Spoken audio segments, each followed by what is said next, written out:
Kalau mau berdoa, berdoalah yang luas. Karena berdoa itu berarti kita menyatukan diri dengan yang maha tak terbatas, doanya yang tak terbatas. Doa itu jangan cuma semoga keluarga saya bahagia, semoga komunitas saya bahagia, semoga orang yang sekeyakinan dengan saya bahagia. Kok doanya begitu? Kenapa sih kita tidak berdoa itu semoga seluruh makhluk hidup, baik yang kelihatan maupun yang tidak kelihatan, di semua tingkatan, di setiap ruang dan waktu berbahagia? Kenapa sih hanya untuk begitu saja, begitu sulit?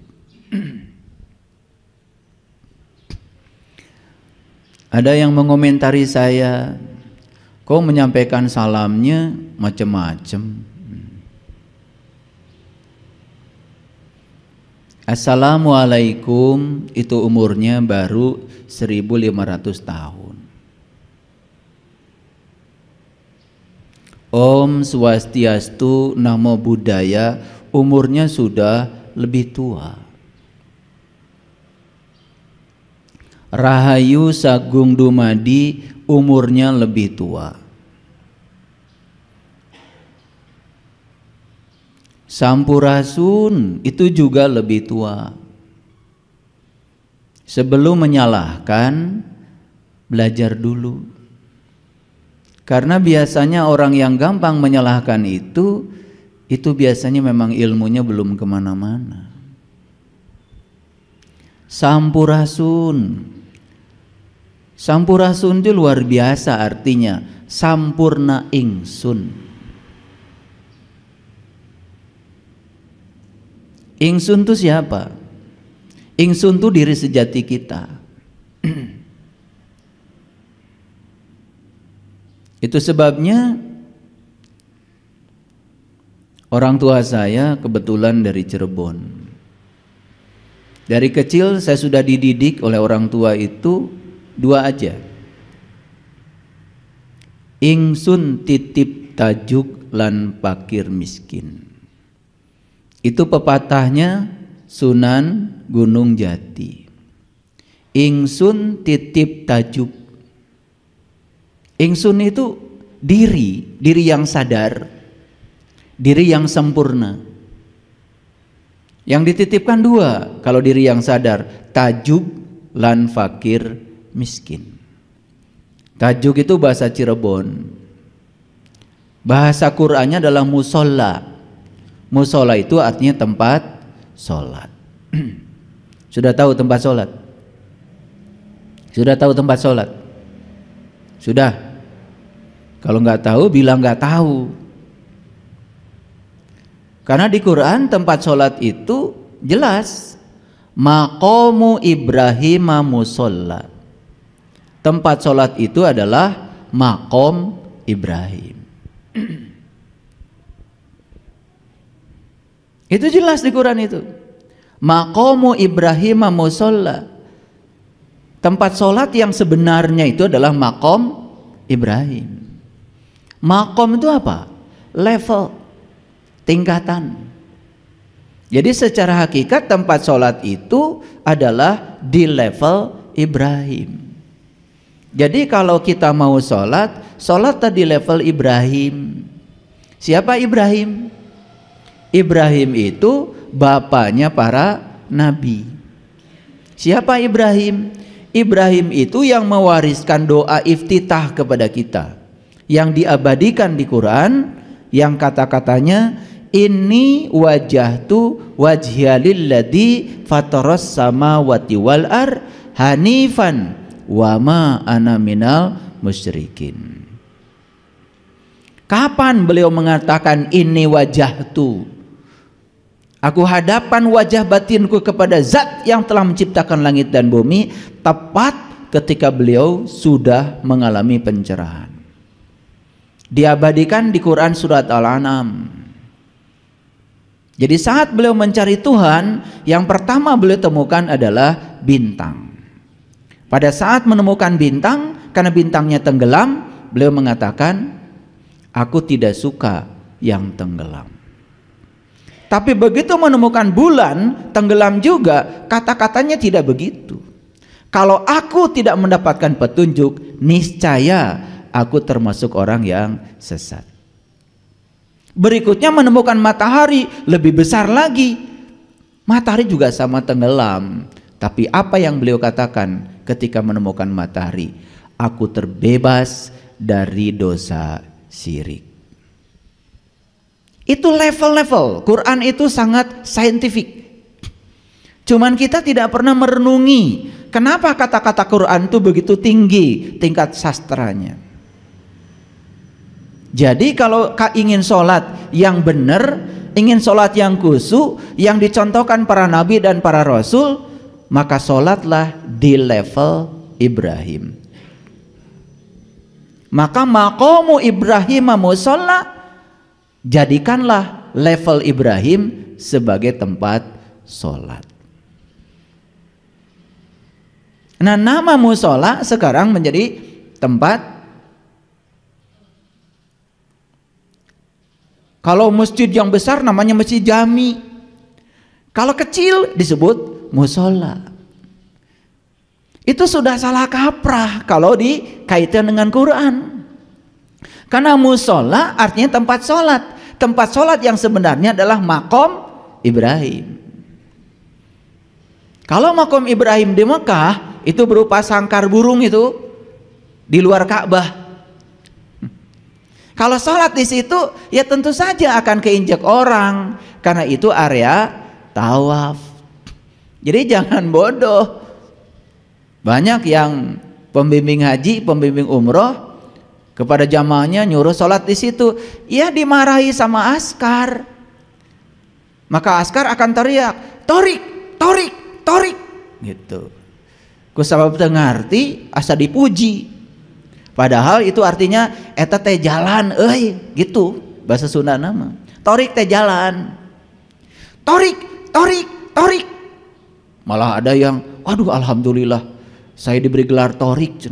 Cek saha eta gelar. Jadi amun sorangan wae. Maka balik ke Mekah, beres umroh, mung disebut asep teh. Saya mah geus diganti cenah ku askar ngaran saya torik, padahal manehna teh salat di maqam Ibrahim ngahalangan jalan batur. Pasti askar akan mengamankan torik, torik, torik gitu. Da teu ngarti teh urang mah. Malah dianggap teh gelar. Jadi jadikanlah maqam Ibrahim tempat salat. Jadi kalau mau salat yang benar di level Ibrahim. Makanya itulah pentingnya ikut pelatihan sholat khusyuk. Yang sudah ikut pelatihan sholat khusyuk, nikmat gak sholatnya? Nikmat, ngahiji rasa. Yang keluar cuma hangat-hangat air mata. Sajadah teh baseuh. Kan gitu sholatnya para nabi, para rasul juga. Karena ngahiji rasa. Gitu. Jadi sampurasun artinya sampurna insun. Makanya ada doa di Quran, Allahumma rabbana atsmim lana nurana faghfir lana dunubana. Itu doa diajarkan oleh Allah lewat para nabi, para rasul. Allahumma rabbana atsmim lana nurana faghfir lana dunubana. Ya Allah, sempurnakanlah bagiku cahayaku, ampuni segala dosa dan kesalahanku. Karena ingsun itu hakikatnya adalah cahaya. Karena ingsun itu hakikatnya diri pribadi kita. Diri pribadi kita yang sesungguhnya adalah cahaya.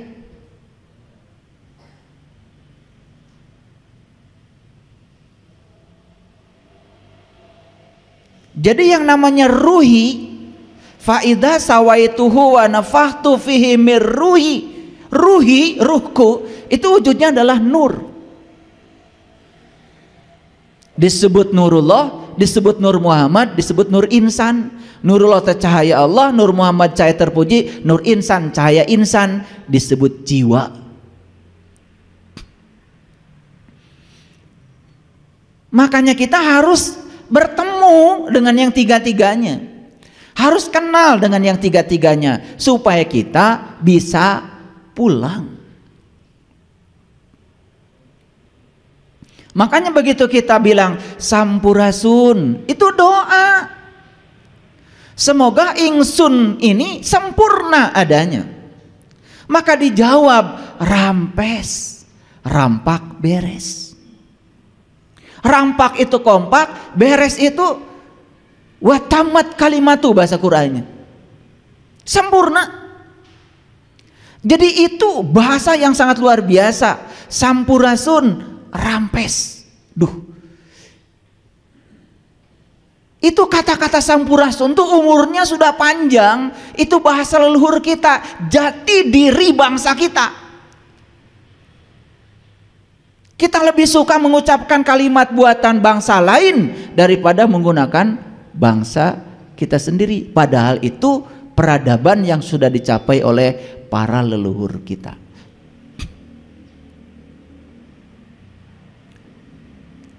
Sama seperti kita mengatakan assalamualaikum, salam sejahtera buat kalian semua, cuman bahasa Arab.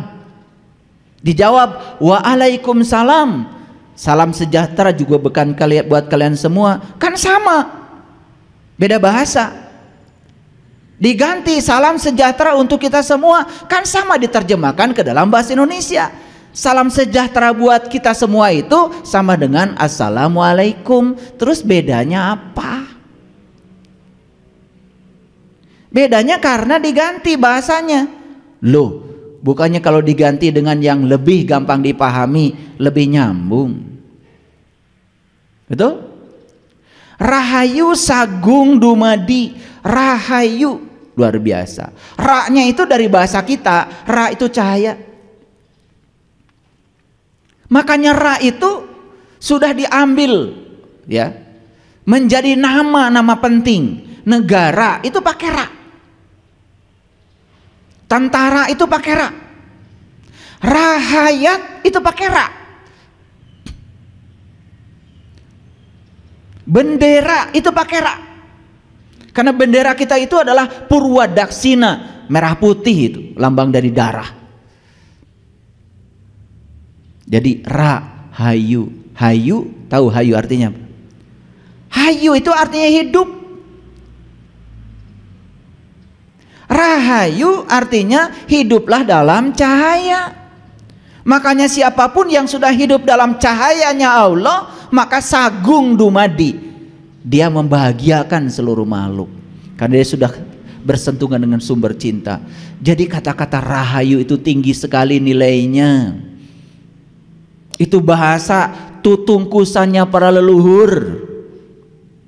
Lah kenapa kita jadi alergi? Kenapa kita tidak bisa menghormati leluhur kita sendiri? Jadi ini saya jelaskan supaya mengerti. Setelah mengerti bisa menghargai. Saya tidak menyalahkan orang yang tidak mengerti. Tentu saja menjadi salah kalau dia tidak mau mengerti. Kalau belum mengerti tidak salah, tetapi kalau tidak mau mengerti itu yang salah. Itu bahasa leluhur kita. Rahayu itu doa. Rahayu sagung dumadi, semoga seluruh makhluk hidup di semesta ini bahagia. Saya belum pernah melihat tulisan doa yang universal di negara manapun kecuali di Beijing. Di lapang Tiananmen itu ada tulisan besar itu. Kalau kita mau ziarah ke makamnya Mao Zedong itu, kalau orang sana, itu ada tulisan besar tuh dalam bahasa Cina. Bahasa Indonesianya, semoga semua makhluk hidup berbahagia. Jadi saya saat itu tertegun. Karena kalau saya berdoa saat itu suka sempit. Semoga semua orang-orang yang sama dengan saya keyakinannya bahagia. di luar saya jangan bahagia. Saya membaca doa itu malu. Saat itu saya juga nggak ngerti, karena itu kan tulisan Cina. Tour guide saya tanya, itu maksudnya apa? Segede itu pelangnya. Dia terjemahkan, itu artinya semoga semua makhluk hidup berbahagia. Jadi jangan salahkan orang Cina sekarang, kalau berkah mereka yang punya, penguasa ekonomi dunia. Karena apa? Semua barang yang kita pakai pun semua adalah produk mereka. Panitik wae buatan Cina. Ibu-ibu lamun teu aya panitik hese teu make kerudung, kotatang koteteng. Betul? Manfaatnya besar gak panitik? Buatan saha? Kalau kerudungnya rapih gara-gara pakai penitik, bahagia enggak? Penitik saja bisa membahagiakan. Tuh? Karena segala sesuatu terasa adanya lamun eueuh. Terasa adanya tuh kalau enggak ada. Lamun pabalatak mah panitik teh teu karasa ayana. Tetapi begitu mau pakai penitik, cari kotatang koteteng satu aja nggak ada, baru terasa adanya. Sama seperti HP. Kalau sedang ada bersama kita mah biasa. Kalau tidak ada, leungit HP-na, baru terasa adanya. Itu sudah hukum alam. Segala sesuatu terasa adanya kalau sudah tidak ada. Saya pernah bicara dengan seorang tokoh Buddha, Bante. Karena saya sahabatan tidak terbatas oleh keyakinan. Saya di Bali banyak sahabat-sahabat saya dari Hindu. Di Jakarta juga banyak, makanya saya juga sering diundang silaturahim dengan mereka. Kalau ada bakso saya sering datang, gabung dengan mereka. Senang. Dan berbuat baik itu tidak usah dibatasi oleh keyakinan. Dan ketika kita menghormati orang yang berkeyakinan berbeda, kan tidak berubah keyakinan kita. Betul? Ketika kita mengucapkan selamat kepada orang lain yang sedang merayakan hari besarnya, kan kita juga tidak berubah keyakinan. Ada nggak bapak-bapak menyampaikan selamat hari ibu, tiba-tiba besok jadi awewe? Ada? Enggak, tetap laki-laki. Jadi cuma mengucapkan selamat hari ibu tidak akan berubah jadi ibu, tenang aja. Jadi kalau kita menyiapkan selamat kepada orang lain tidak akan mengubah keyakinan kita. Justru disitulah yang namanya kita sudah toleran, belajar menghargai dan menghormati perbedaan. Kita yakin pada pilihan keyakinan kita tanpa harus menyalahkan pilihan orang lain. Kan jadi asik tuh Bhinneka Tunggal Ika. Jadi asik persatuan Indonesia. Keren kan Indonesia ini? Luar biasa. Tidak ada negara di dunia manapun yang punya pulau lebih dari 13.000 pulau dengan 700 bahasa daerah yang berbeda. Luar biasa. Tapi kita bisa bersatu dalam perbedaan. Maka kita rawat, karena Indonesia ini adalah bukan warisan buat kita hari ini, tapi titipan buat anak cucu kita di masa depan. Kita wariskan kedamaian, kita wariskan persatuan, biar anak cucu kita nanti hidup di bumi yang kita cintai ini, Ibu Pertiwi ini, mereka hidup damai. Setuju dengan saya? Oke. Jadi ketika saya bicara, apa maksudnya Namo Buddhaya, bahkan bicaranya juga budaya, begitu dijelaskan, itu sebetulnya menyangkut masalah ketuhanan yang sangat dalam. Sama seperti Om Swastiastu, itu juga luar biasa. Tapi saya tidak bahas di sini ya. Jadi mohon izin kalau saya menyampaikan salam seperti itu, karena saya tahu kedalaman maknanya. Luar biasa. Semuanya adalah doa. Baik para sahabatku yang dirahmati Allah, beruntung kita hari ini ada di sini di ruang kesadaran. Oleh karena itu mari kita puji Allah bersama-sama membaca hamdalah. Alhamdulillahi Rabbil Alamin.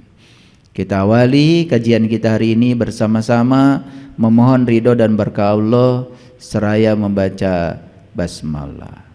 Bismillahirrahmanirrahim.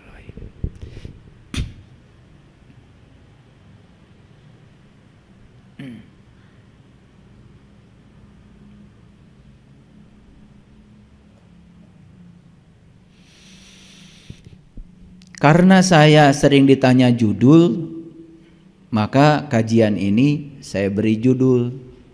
Padahal judul itu juga tidak bagus, karena judul itu suka membatasi.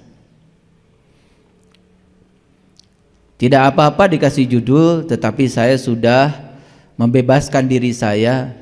Judul ini hanya menginspirasi saja. Judulnya hari ini agak unik, banyak membaca ditambah sedikit memakai otak, hasilnya malas berpikir. Kenapa judul ini muncul? Saya juga tidak tahu. Karena saya kalau mau kajian seperti ini, saya juga tidak mencari-cari judul. Kadang-kadang judul itu datangnya selewat aja. Ketika saya sedang di kamar mandi, kadang-kadang sedang gosok gigi, tiba-tiba set gitu. Tapi biasanya judul itu baru datang kalau ditanya. Biasanya kan tim ini bertanya, besok judulnya apa? Dan saat itu saya tidak pernah menjawab. Ya saya biarkan aja. Tapi pertanyaan itu ternyata itu pertanyaan kepada semesta. Dan semesta yang ngasih judul. Jadi kenapa judulnya hari ini begini? Saya yakin judul ini sedang dibutuhkan oleh kita saat ini. Jadi banyak membaca plus sedikit memakai otak sama dengan malas berpikir.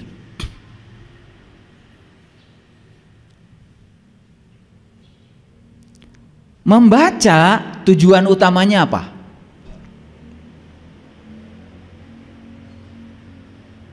Ini saya tanya dulu yang sederhana. Kita membaca buku, tujuan utamanya apa? Pengen tahu apa? Lihat saya. Ada buku, pasti ada penulis buku. Si penulis buku itu ada dua tipe. Ada tipe penulis yang menuliskan pengalamannya. Ada juga tipe penulis yang suka mengumpulkan pengetahuan orang walaupun belum dialami, dia tulis. Betul? Makanya kalau saya cari buku, terutama buku untuk spiritual, saya cari buku yang tidak ada daftar pustakanya. Kalau tidak ada daftar pustakanya, yang dia tulis itu pasti pengalaman pribadinya. Itu saya senang buku itu. Kalau banyak daftar pustaka, itu pasti kata orang.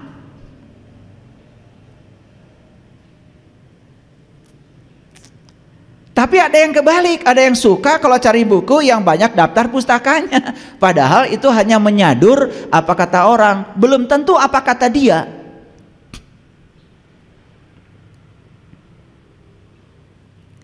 Tetapi seseorang penulis buku, pasti dia menulis buku itu kan ingin menyampaikan gagasan, ingin menyampaikan pengalaman, ingin menyampaikan pengetahuan, agar pengetahuan yang dia tulis itu sampai kepada pembaca. Paham ya? Jadi kalau begitu si pembaca itu membaca tulisan sebetulnya sedang menyerap gagasan, pengetahuan, ide dari si penulis yang sudah menuliskan gagasannya menjadi sebuah tulisan. Jadi dikatakan membaca itu sukses kalau dia bisa menangkap maksud yang dimaksud oleh penulis. Paham sampai di sini? Ini saya jelaskan dulu membaca. Karena kita sering membaca tapi nggak tahu apa artinya membaca. Ulangi, membaca itu adalah memindahkan gagasan, pengalaman, pengetahuan, ide dan lain sebagainya dari pikiran si penulis ke pikiran kita. Paham sampai situ?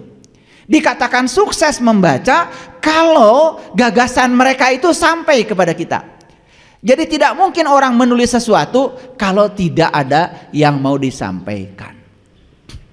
Itu menulis buku, itu membaca buku. Sampai sini mengerti? Oke. Sekarang membaca kitab suci, apapun kitab sucinya. Berarti membaca kitab suci itu sama memindahkan pengetahuan, gagasan, pengalaman dari si penulisnya. Paham? Jadi Nabi Muhammad itu mendapatkan wahyu. Apa wahyu? Wahyu itu adalah getaran-getaran ilahi yang sudah mewujud menjadi pengalaman pribadinya Nabi Muhammad. Nah, pengalaman pribadinya Nabi Muhammad itu kemudian disampaikan kepada para sahabat dan kemudian ditulislah menjadi suatu tulisan. Awalnya hanya bersifat pemahaman. Jadi kalau gitu pemahaman dulu, tulisan dulu. Pemahaman dulu. Apa yang beliau pahami, yang disampaikan oleh Allah harus disampaikan kepada umat. Nah, dalam rangka disampaikan kepada umat, maka karena beliau terbatas, tidak mungkin disampaikan dengan kata-kata, kan usia beliau juga cuma 23 tahun. Jadi dengan demikian semua pengalaman spiritual beliau ditulis dalam bentuk tulisan, sehingga mewujudlah yang namanya Al-Quran. Sama Nabi Isa juga, apa yang beliau tangkap sebagai pemahaman disampaikan kepada para sahabat, ditulis. Beda bahasa karena beliau memang beda bahasa. Sama seperti Sang Buddha Siddhartha Gautama. Beliau menangkap pesan-pesan ilahi, ditangkap oleh beliau jadi pemahaman, ditulis jadi Dhammapada. Saya sudah tamat baca Dhammapada, baik versi yang lengkap maupun versi yang ringkas. Karena saya pernah dihadiahi oleh sahabat saya Dhammapada itu.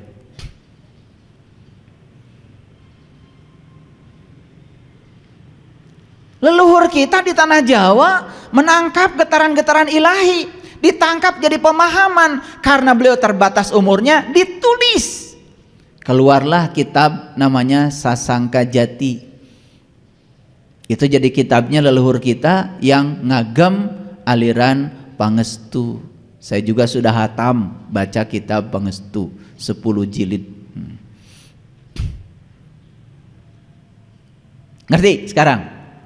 Jadi membaca kitab berarti menyerap gagasan, pengalaman, pengetahuan yang disampaikan oleh penyampainya. Paham sampai di sini? Oke. Sekarang kita membaca contoh, membaca Al-Quran. Ketika kita membaca Al-Quran, disebut sukses membaca Al-Quran kalau kita bisa memindahkan ide, gagasan, pengalaman dari sumbernya yang menuliskan Al-Quran. Memang tidak langsung Nabi Muhammad, kan ada sekretarisnya, tetapi kan sumbernya Nabi Muhammad. Berarti gagasan Nabi Muhammad kalau sampai kepada kita dan dimengerti dan diaplikasikan dalam hidup kita hari ini, berarti itu namanya sukses membaca. Ini saya baru menjelaskan membacanya dulu. Sudah begitu nggak kalian membaca? Jadi kalau membacanya itu baru membaca tulisannya saja dan tidak mengerti yang ditulis, cuma memperbaiki tata cara membacanya saja, berarti isinya belum sampai kepada kita, kita belum sukses membaca. Apakah salah ketika orang membaca tulisannya saya? Tidak salah, cuman membacanya belum sukses karena pesannya belum nyampe, hudannya, petunjuknya belum nyampe. Yang luar biasa, Quran ini unik. Kenapa? Karena Quran ini setiap pesannya disebut surat.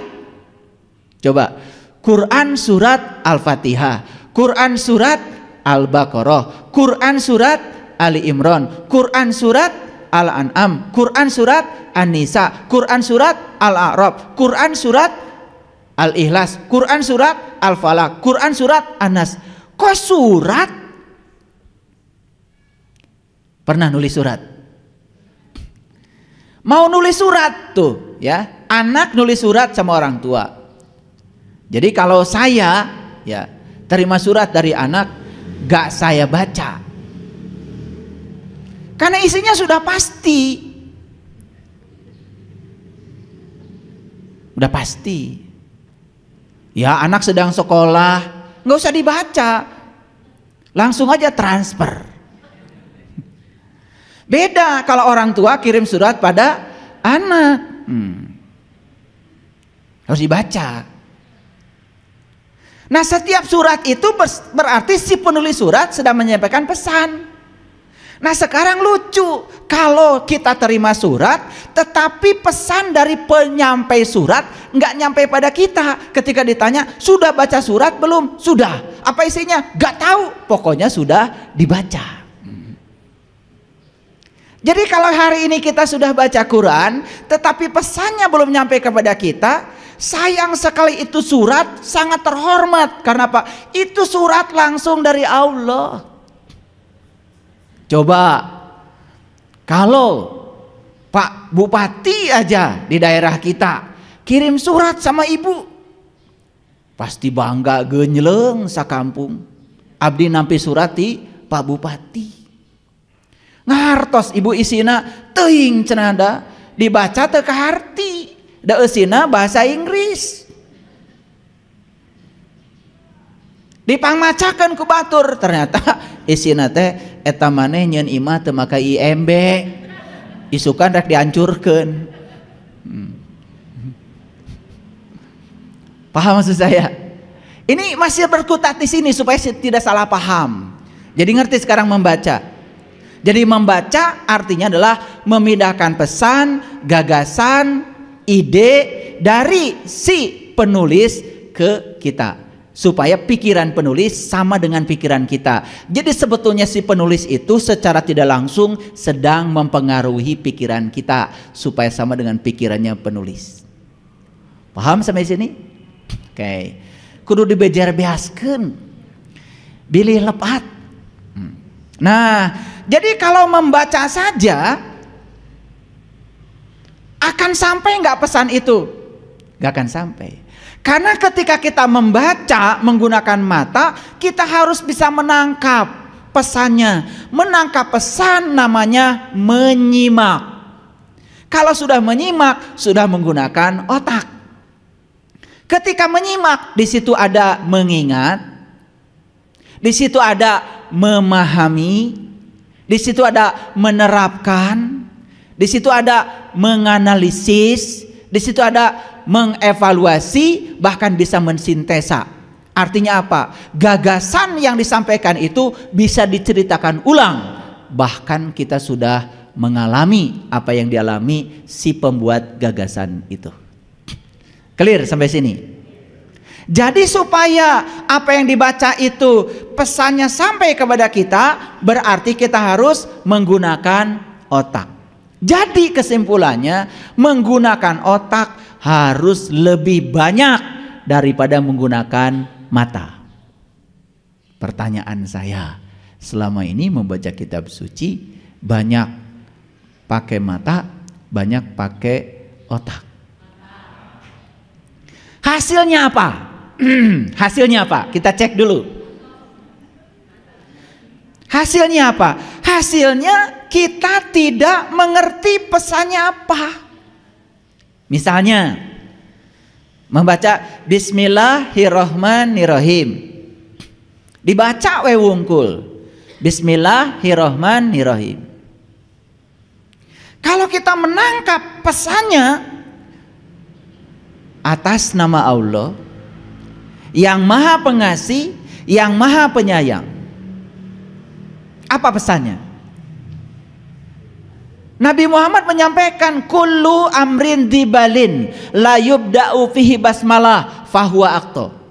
Awas ya, kata Nabi, Setiap pekerjaan yang tidak dimulai dengan basmalah putus, tidak menjadi amal. Kan dikasih sedikit penjelasan oleh Nabi itu. Bismillahirrahmanirrahim. Ada 3 kalimat penting di situ. Bismillah, Ar-Rahman, Ar-Rahim. Dianalisis nih. Bismillah atas nama Allah, Ar-Rahman Maha Pengasih, Ar-Rahim Maha Penyayang. Pengen tahu nggak Bismillah itu artinya apa? Wah, dibahas ke dalam, dianalisis ke dalam, sampai ketemu muaranya. Oh, Bismillah itu karena Allah mengingatkan kepada kita, kalian semua ada di semesta ini direncanakan oleh aku, dan kalian ini ada di semesta ini untuk menjadi kepanjangan tanganku, dan kalian ada di semesta ini karena direncanakan jauh sebelum ayah ibu merencanakanmu. Jadi kamu semua kelahirannya penting bagiku, kata Allah, karena kamu akan mewakili aku di semesta ini. Tanya lagi, ya Allah, apa yang harus aku wakili? Ar-Rahman, Ar-Rahim. Yang harus engkau wakili adalah kasih sayangku. Karena kamu dicipta olehku karena cinta. Cinta itu aku semaikan pada ayah ibumu. Ketika ayah ibu berpelukan, jadilah kamu. Karena kamu buah cinta, buah pelukan, maka sadari olehmu bahwa tugasmu di semesta ini adalah menyampaikan cinta kasihku kepada setiap makhluk di semesta ini. Ketangkap? Ketangkap? Oh, jadi Bismillahirrahmanirrahim itu artinya saya ini sebagai kepanjangan tangan Allah. Jadi saya harus mewakili sifat Rahman Rahimnya Allah. Waduh, berarti saya nggak boleh berbohong dong.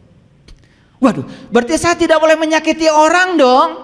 Waduh, berarti saya tidak boleh menghina orang dong. Berarti saya tidak mau fitnah orang dong. Berarti saya tidak boleh merendahkan orang. Berarti saya harus membahagiakan orang. Sampai nggak pesan? Itu baru Bismillahirrahmanirrahim. Itu masih dangkal. Lebih dalam lagi, ba-nya adalah Baitullah, sin-nya adalah Rasulullah, mim-nya adalah ma'rifatullah, Allah Ar-Rahman Ar-Rahim. Jadi kalau kamu ingin ma'rifat kepada Allah, kamu harus ketemu dulu dengan ba. Apa itu Baitullah? Langit dan bumi tidak akan cukup menampung zatku, tapi kalbunya orang yang beriman, itulah rumahku. Oh, Baitullah itu adalah rumahnya Allah. Bagaimana caranya supaya saya bisa masuk ke dalam rumahnya Allah? Ketemulah sin. Makanya setelah ba ada sin. Luar biasa. Suka bilang sin. Suka, cuman nggak sadar. Kan kita suka baca sholawat. Sholatullah, salamullah, ala toha rasulillah. Sholatullah, salamullah, ala yasin habibillah. Oh, sin itu habibillah, orang yang sudah dicintai Allah. Saya cari sin di mana ya? Saya ingin dicintai Allah. Saya ingin dicintai Allah. Berarti saya harus ketemu orang yang sudah dicintai Allah. Turunlah ayat yang mengatakan, "Qul in kuntum tuhibbunallah fattabi'uni yuhibbukumullah wa yaghfir lakum dzunubakum." Jika kamu ingin mendapatkan cintanya Allah, fattabi'uni, ikuti aku, kata Rasul. Ikuti aku, kata Rasul. Yuhibbukumullah. Maka Allah yang telah mencintai aku akan mencintai kamu. Rasul sudah tidak ada sekarang. Sudah disampaikan ilmunya kepada para penerusnya, kepada para tabi'in, para tabi'in, para sunan, para wali, para guru-guru mursyid. Sudah disampaikan ilmunya kepada mereka. Sudah disampaikan kepada para ulama. Cari mereka yang sudah di tingkatan habibillah. Siapa yang mencapai tingkatan itu? Yang sudah mengawali tingkatan itu dengan ma'rifatullah. Selanjutnya musyahadatullah. Selanjutnya mukasyafatullah. Sampai pada tingkat mahabbatullah. Itu namanya habibillah. Itulah sin. Maka sin geriginya 3. Gerigi yang pertama menyatakan nurullah. Gerigi yang kedua menyatakan nur Muhammad. Gerigi yang ketiga menyatakan nur insan. Itulah ingsun. Makanya sampura sun, sampurna insun. Sampurna insun itu kalau yang 3 sudah gumulung manunggal dalam diri. Menjadi sahadat sejati, sahadat rasa, bukan sahadat sekedar ucapan.